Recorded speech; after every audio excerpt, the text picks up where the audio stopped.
I wrote a book. Look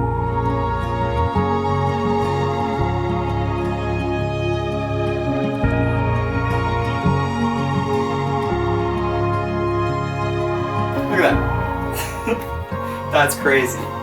That's actually crazy. The best writing advice is to write what you know. And what you know is how you've lived. And recently, I've been doing a lot of living.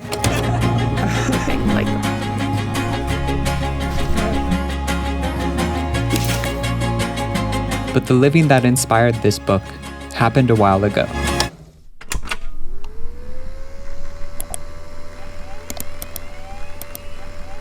Don't look at my luggage, I'm a hoarder. This story started last summer. I met someone who I felt I had known forever. We shared, laughed, and grew. And out of nothing, we made something.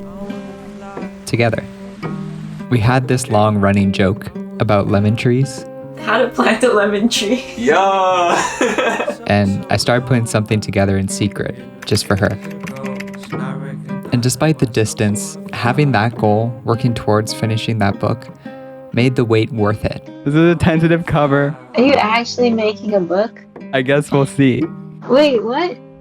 But suddenly, there was no one to wait for. 20 minutes ago, I just got broken up with. I got the line, and I've got this a few times now. I wish you were a dick. It would make this easier. But I'm a little bit over it being, it's not you, it's me. I'm here, and I'm ready, and I have a lot of love to give, and I don't know where to put it. I'm sure you tried, Luke. But admit it, your heart wasn't in it. My heart was in it. I was here. I didn't leave. For a while, I really let that get to me.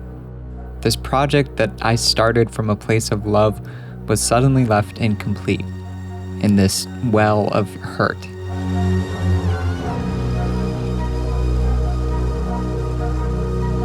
But even though this story was connected to and inspired by someone else, it was still my story. And I had to finish it. Which meant I needed to take it in a slightly new direction. I split it into thirds. The first being that love I experienced. The second on heartbreak and processing that. And third on finding love again. But this time, a love for life. A love I found in those around me. Once I started living again. Sarah runs to feel the burning in her lungs. Near her head, you know what Sarah meant when she said you be my guest. To keep the faith, to save your faith, you'll never make the place. Why do you even run the race? I can't be what you need. I am stuck in a dream. I am stuck in a dream. Thought you know she's been here all along. In a dream, she belongs in a dream. And after these weeks and months, I took everything I had felt and started putting it to paper.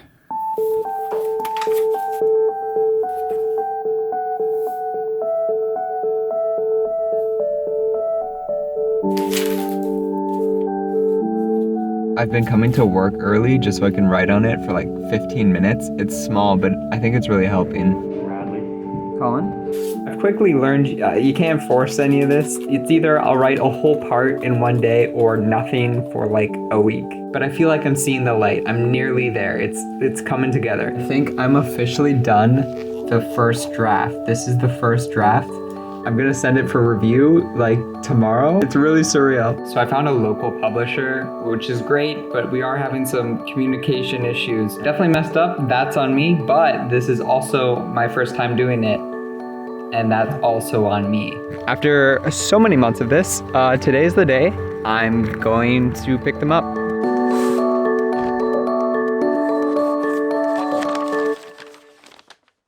And that's it.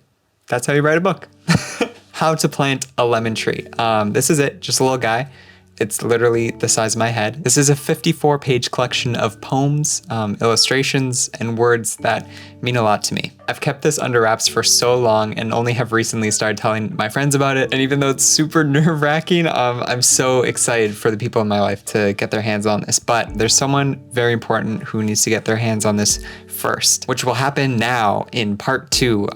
Full transparency, this was just part 1. Stuff really gets crazy in part 2, so this is kind of like the end of part 1. And as we move on to part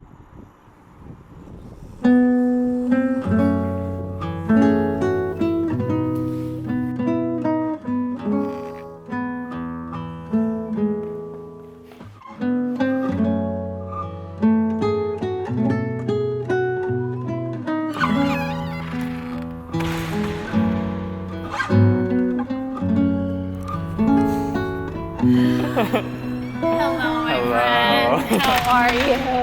Oh, wow, yourself? Oh, good. Been a day? It's been like who's Jenny Stewart?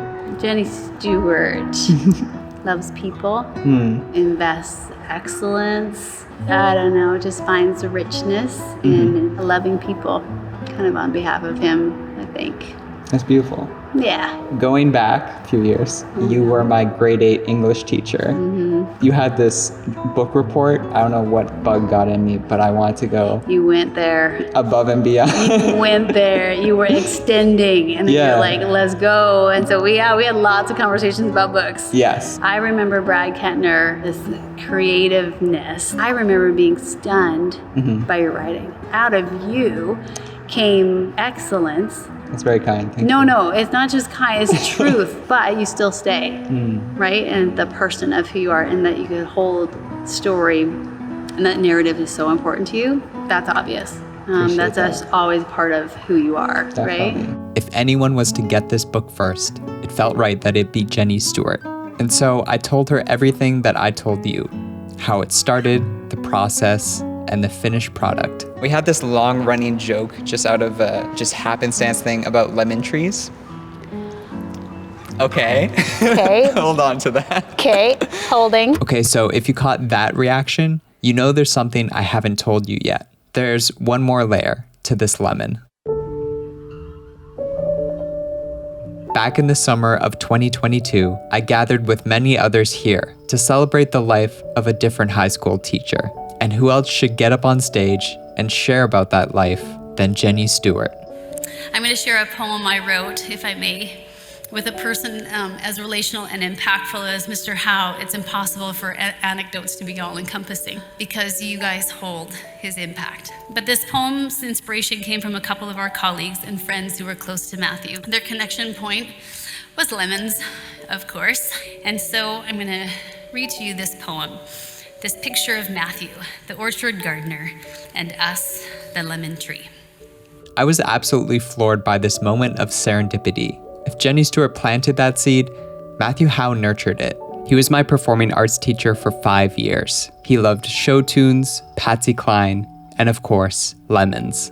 But most of all, his impact on me as a mentor, friend, and inspiration lives in me to this day. I wouldn't be me without him. Things just align sometimes. Like these chairs we're sitting in.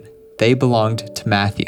See these blue chairs? They're Matthew chairs. Really? Yeah, they're from his house. And so even though the journey of my book went wildly off course, it was genuinely meant to be. But I definitely wanted to present you with the first copy. No. As a sort of full circle moment, because that was the seed and this is the fruit. I really appreciate what you do, and what you're doing ripples. Come here. Come here.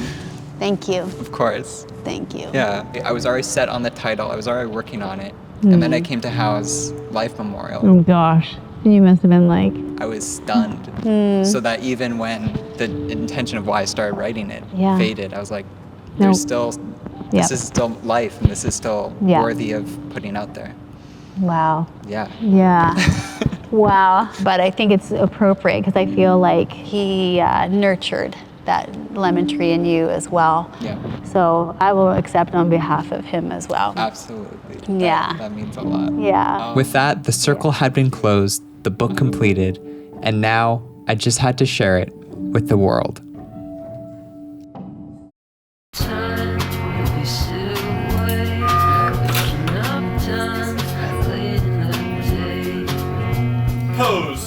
Pose. Wait, come a little closer. Oh my gosh, I have goosebumps. I have a hard time describing how this felt beyond just phenomenal. It felt really good. Now, I only ordered 100 copies, and beyond the list of close friends and family that I knew would be interested, I was really unsure if I would be able to move the rest of them. I sold out in 4 hours.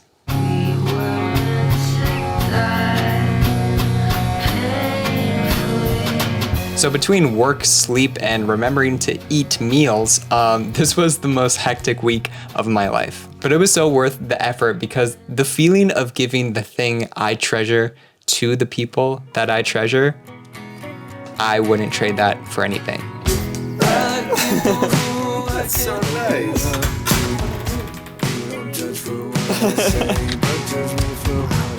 Thank you. And when I think of people I look up, It's like fits perfectly in your hand. It's so cute.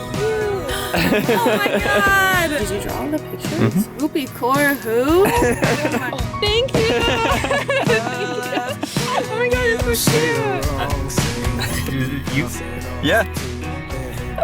This is a third. Yay! Oh, rad.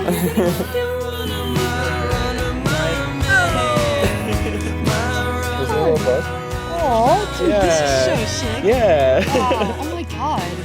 Just a little guy. Now that I had finished this at one point seemingly impossible goal of writing a book, I wanted to know what were my friends' goals? What's the thing they hadn't done yet? In this scenario, time and money aren't an issue. You have unlimited flexibility. What goal will you accomplish before you die? Do you want to go first? Should I go No, first? please. I'll go first. Like, what would you do if you knew you would not fail kind of vibe? Sure, yeah. Okay. I guess the overall goal would just be to like experience as like much as possible. You know, I just want to do everything I possibly can. Oh man, I'd love to become a pilot. Really? I had no idea. Yeah, I've always wanted to fly a plane. What would your dream thing be? Like, what would you be doing? Cosplay. Cosplay? Yeah. I'd probably do more hands-on-y creative things. I think that I would have ended up going into like writing a lot more, honestly. Just to be happy, make that about the people in my life. I mean, happiness? I think it just experiencing things with people I love and want to be around. I'd like to touch every continent if I can. Yeah. I want to put on musicals with my friends. That's all I want to do. Gardens, dinner parties, like a long friggin' like table in the woods with like all your friends every week, dreaming up the world that we actually want to live in. Like I've always wanted to write a book, which is funny because you've written a book. Lately I've been thinking about a children's book. It seems right. Yeah. Yeah. I want to go everywhere and meet like everyone, learn about the world as best as I can. Working with kids and feeling like I'm making a difference, even if it's like a little difference. Okay, and then second part, what active choices are you making in your day-to-day to still move towards those goals? What am I doing currently? Well, that's a great question.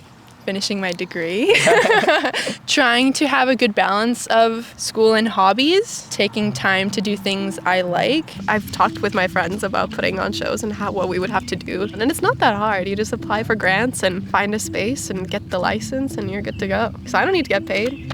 I can just be there and do it. Working as hard as I can, making friends, making connections, hanging out with people. But I'm really focusing on just trying to stay in the now. And just being content in the now and even happy in the now. Making sure to spend time with the people that matter and people who make me a priority and who I want to make a priority. Gotta have the right people in your life. I just finished school, so if there's any time to do it, it's probably soon. It's probably sooner now, yeah? Yeah, now that I think about it. I think that like the biggest thing for me is trying to like schedule my life for like balance. Be like, no, like I'm gonna like go to bed an hour early so that I can like read my book. Yeah. Like stuff like that. It sounds like you're just trying to keep it at the forefront of your mind. Yeah, like I journal about it a lot. I envision it a lot, remind myself like this is the direction I'm going. I mean, I'm going to Europe this summer. Hey, there you go. And I'm trying to make money to travel. I'm an explorer. I think as long as I can travel, I don't know. I'm excited to see what I'm able to do on the island on the time that I have here. There's a version of you that didn't take this jump or risk, you know? Yeah. But we got this one. Yeah, no, now I'm here. I made my first Instagram post today about my cosplay. Yo. So, you know, just slow and steady. Ultimately, it's the freedom of my daily life. Quinn quit his job. So Next Friday is my last day. Everyone say bye forever, Quinn. Bye, Quinn. Bye, Quinn. Now he can pursue his creative passions and endeavors. It's been many years of trying to figure out what the thing is. Do you figure it out? For now. Do you want to go to the fair? Yeah, let's go to the fair. Okay. And I think that's it. We don't have unlimited time or money, but that shouldn't stop us. Personally, I think it's two things: small, manageable steps, and the right people beside us to take those steps with. This whole book thing couldn't have happened without these people in my life. And just like they've supported me, I want to support them on whatever thing they're moving towards. And I think I have a poem that summarizes this all pretty nicely.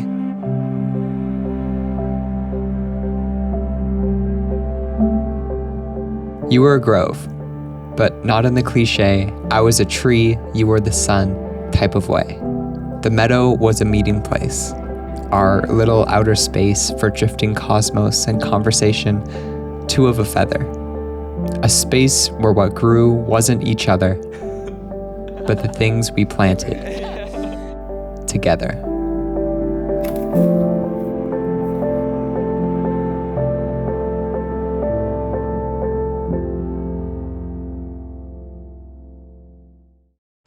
End of the video. You made it. Thanks for watching. Thanks for giving me your time. Thank you for buying one of the copies if you did.